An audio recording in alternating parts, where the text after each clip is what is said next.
आज हमें करना है यूरिन एग्जामिनेशन। मैन्युअली हम कैसे करते हैं यूरिन एग्जामिनेशन? पहले हमने यूरिन सैंपल लाया, इसका कलर पहले चेक करना है, कलर क्या है इसका, और इसका वॉल्यूम चेक करना है, वॉल्यूम क्या है। इसके बाद हम करेंगे इसको सेंट्रीफ्यूज। जब तक ये सेंट्रीफ्यूज हो जाएगा तब तक हम करेंगे केमिकल एग्जामिनेशन इसकी। ये ध्यान रखना है, पहले जब सैंपल आएगा आपके पास, पहले आपको करना है इसकी फिजिकल एग्जामिनेशन, इसका कलर चेक करना है और उसका वॉल्यूम चेक करना है। सेकंड इसका आपको करना है केमिकल एग्जामिनेशन, और थर्ड आपको फिर सेंट्रीफ्यूज करके इसकी माइक्रोस्कोपी करनी है। ये लाई हमने स्ट्रिप, इस पे हम 10 पैरामीटर्स चेक करते हैं। एक तो उसमें आता है शुगर, एल्ब्यूमिन आता है, कीटोन बॉडीज आती है, यूरोबिलिनोजन आता है, बिलिरुबिन आता है, स्पेसिफिक ग्रेविटी आती है, नाइट्रेट्स आते हैं। स्ट्रिप पे यूरिन अप्लाई करने के बाद हम इसको रख देते हैं एनालाइज़र पे। अगर हमारे पास एनालाइज़र हो तो ठीक, अगर नहीं हम इसको मैन्युअली भी चेक कर सकते हैं। स्ट्रिप को क्या करना है, यूरिन अप्लाई करने के बाद इसको उठा के इसके साथ एक कंपैरेटर दिया जाता है, एक स्केल जैसी होती है, कौन सी रिएक्शन कितनी होगी वो स्केल होती है हमारे पास। देखिए वो स्केल, ये है कलर बैंड इसके, इस पे हम चेक कर सकते हैं। हमारा सैंपल भी अब सेंट्रीफ्यूज हो गया। अब सैंपल को बाहर निकाल के ऊपर वाला जो सुपरनेटेंट है उसको पूरा डिस्कार्ड करना है। ये हम सुपरनेटेंट को पूरा डिस्कार्ड करेंगे, जो रह जाएगा हमारे पास डिपॉजिट, उसको डालेंगे हम मिक्स करके एक क्लीन स्लाइड पे पहले, लेकिन इसको मिक्स करना है। मिक्स करके हम डालेंगे इसको साफ की हुई स्लाइड पे, छोटा सा ड्रॉप डालना है। फिर लाएंगे हम कवर स्लिप, एक clean cover slip, grease free, इसको रखेंगे हल्के से इस पे ताकि एयर बबल ना आ जाए। अब 40x को सेट करना है, साफ करके हम करेंगे चेक 40x पे। लेकिन 40x पे जो भी हम चढ़ाते हैं उसके लिए हमें कंडेंसर जो है वो नीचे उतारना है। ये हमने कंडेंसर नीचे उतारा ताकि लाइट थोड़ी सी कम आ जाए। फिर हम करेंगे फिक्स ये इस पे 40x पे। अब देखेंगे ऊपर से, देखिए ये हमारे पास एक फील्ड है, इसमें हमारे पास एपिथेलियल सेल्स आती है। ऐसे ही हम दूसरा फील्ड चेक करेंगे। देखिए ये एपिथेलियल सेल्स।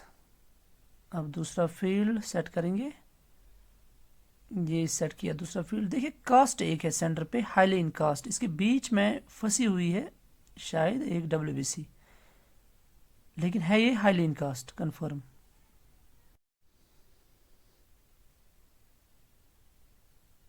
ये है कैल्शियम कार्बोनेट्स, ये है पस कास्ट, ये है एपिथेलियल सेल्स, ये है RBCs, ये है WBCs यानी पस, ये है यूरिक एसिड क्रिस्टल्स, ये है टायरोसिन क्रिस्टल्स, ये सिस्टीन क्रिस्टल्स, ये कोलेस्ट्रॉल क्रिस्टल्स, ये है ट्रिपल फास्फेट, ये है कैल्शियम ऑक्सलेट्स, ये है एक फंक्स अल्टरनेरिया अल्टरनेटा, ये है ग्रैन्युलर कास्ट, ये है हाइलाइन कास्ट। फॉर एग्जाम्पल हमारे पास 5 सेल है, हम क्या करते हैं, जो फील्ड में देखते हैं, अगर आपको फील्ड में एक पर्सन दिखी, एक पर्सन, एक फील्ड में आपको एक दिखी, दूसरे फील्ड में आपको 3 दिखी, तीसरे फील्ड में आपने देखा आपको 5 दिखी, फिर देखा आपने आपको कोई नहीं दिखी, फिर देखा आपने आपको दिखी फॉर एग्जाम्पल 3 सेल्स। फिर से आप क्या करते हो, आप एवरेज निकालते हो। एवरेज आपकी क्या रहती है, 3 और 4, 5 9 प्लस 3 9 3 12।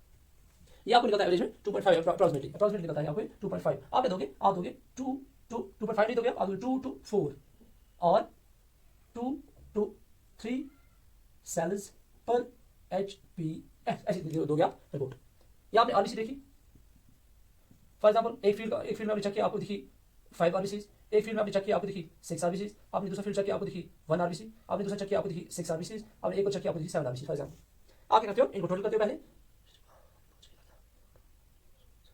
ये आपको 25 ये भी आ गई, डिवाइड करोगे 1 2 3 4 5 5 5 25, दैट आपको एवरेज निकली 5, एवरेज सेल्स आपको निकली 5। आप क्या करोगे, आप 5 सेल नहीं लिखोगे, आप करोगे 5 से एक कम, आप लिखोगे 4 to 5 से एक ज्यादा 4 to 6 सेल्स RBCs पर HPF। ये आप रिपोर्ट में दर्ज करोगे, रिपोर्ट में ये दोगे, ये नहीं दोगे आप रिपोर्ट में, ये आपको नहीं देना है, आपको ये देना है 2 to 4 या 2 to 3 सेल्स पर एचपीएफ, या ऐसे इनको टोटल किया 4 to 6 सेल्स पर एचपीएफ, ये आपको इनमें देना है। फिर रह गया आपका बाकी कंटेंट, बाकी जो भी है वो आपको plus minus plus 2 plus 3 plus में देना है। फॉर एग्जाम्पल आपका एपिथेलियल आता है, एपिथेलियल सेल्स, एपिथेलियल सेल्स आपने फॉर एग्जाम्पल अगर आपने 1 पर फील्ड 1 या लेस देन 1, कभी एक सेल कभी एक भी नहीं कभी कुछ भी, उसको आप लिखोगे एफयू, एफयू। अगर आपने फील्ड चेक किए, आपको एक फील्ड में दिखती है एपिथेलियल 2, एक फील्ड में दिखती है एपिथेलियल 3, दूसरे फील्ड में एपिथेलियल 3, तीसरे फील्ड में 2, फिर 1, ऐसा करके 2 3 1 2 3 ऐसे ऐसे दिखता है आपको ये एपिथेलियल सेल, एक फील्ड में 2, एक फील्ड में 3, एक फील्ड में 3, एक फील्ड में 2, एक फील्ड में 1। तो आप इसको क्या करते हो, आप लिखते हो एपिथेलियल सेल्स प्लस, इस वाली कंडीशन को आप लिखते हो प्लस, इस वाली कंडीशन को आप लिखते हो एफयू। अगर आपको कभी रियरली एक दिखती है, कभी एक, कभी कुछ नहीं, कभी एक, कभी कुछ नहीं, आप करते हो उसको देते हो 1 को एफयू, अगर ऐसे तो आप प्लस देते हो। अगर आपको आती है मोर देन 6 सेल्स टू 10 पर एचपीएफ, आप देते हो उसको प्लस प्लस 2 प्लस देते हो उसको। 10 से नीचे 6 से ऊपर अगर पर फील्ड दिखता है वो आप उसको देते हो 2 प्लस, चाहे ये आपको इसके लिए है, या आपको एपिथेलियल सेल्स के लिए भी है, या आपको कैल्शियम ऑक्सीडेट के लिए भी है, या आपको कैल्शियम कार्बोनेट के लिए भी है, या आपको कास्ट के लिए भी है। जो भी आप देते हो इसके बाद आरबीसी और पस के बगैर जो भी आप देते हो उसमें आप, अगर आपको एक सेल एक चीज दिखता है एफयू, अगर आपको 2 से ज्यादा 3 2 3 1 2 3 1 2 3 पर फील्ड दिखता है तो आपको प्लस, अगर आप 6 से 10 तक देखते हो पर फील्ड तो आप दोगे 2 प्लस, अगर आपको 10 to 20 पर फील्ड आप देते हो 3 प्लस।